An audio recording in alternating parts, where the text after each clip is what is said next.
கர்த்தர் சகல காலங்களிலும் அரசாளுகிறார்.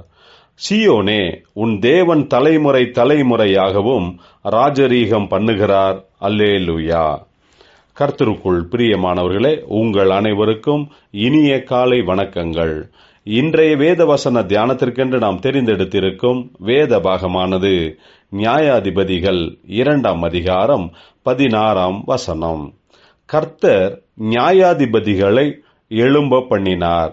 அவர்கள் கொள்ளையிடுகிறவர்களின் கைக்கு அவர்களை நீங்களாக்கி ரட்சித்தார்கள்.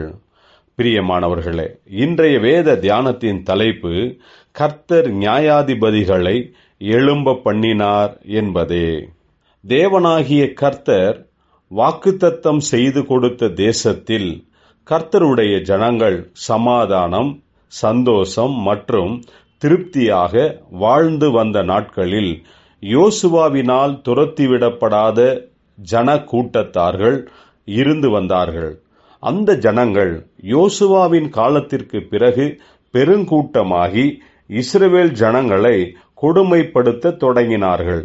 இஸ்ரவேலர்களிடத்தில் இருந்த பொருட்களை கொள்ளையடிக்கவும் தொடங்கினார்கள். இதனால் மிகுந்த வேதனையோடு இருந்த இஸ்ரவேலர்கள் கர்த்தரை நோக்கி முறையிட்டார்கள்.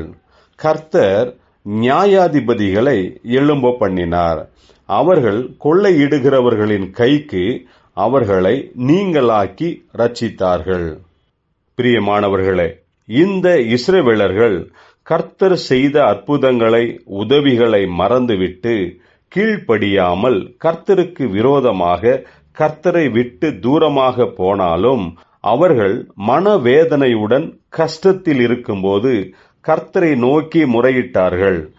கர்த்தரோ தம்முடைய ஜனத்தின் மேல் உண்மை உள்ளவராக மிகுந்த அன்பு வைத்து தக்க சமயத்தில் சரியான நபர்களை நியாயாதிபதிகளாக அனுப்பி தம்முடைய ஜனத்தை ரட்சித்தார்.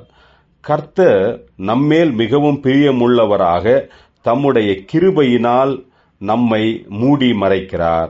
நாம் முறையிடும்போது, கூப்பிடும்போது நம்முடைய கண்ணீரை துடைத்து யார் நம்மை தள்ளினாலும் நம்மை கரம் பிடித்து தூக்கி நிறுத்துகிறவராக இருக்கிறார்.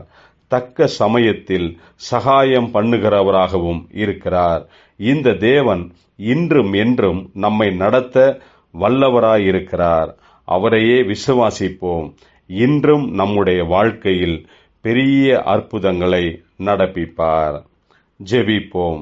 ஜீவனுள்ள தேவனே, தக்க சமயத்தில் எங்கள் ஜெபத்தை கேட்டு எங்களுக்கு உதவி செய்கிற உமக்கு நாங்கள் நன்றி சொல்லுகிறோம். இன்னும் கூட நீர் எங்களை பலப்படுத்தி உம்முடைய கிருபையினால் மூடி மறைத்து காப்பாற்றுவீராக. இயேசு கிறிஸ்துவின் நாமத்தில் ஜெபிக்கிறோம் நல்ல பிதாவே. ஆமேன்.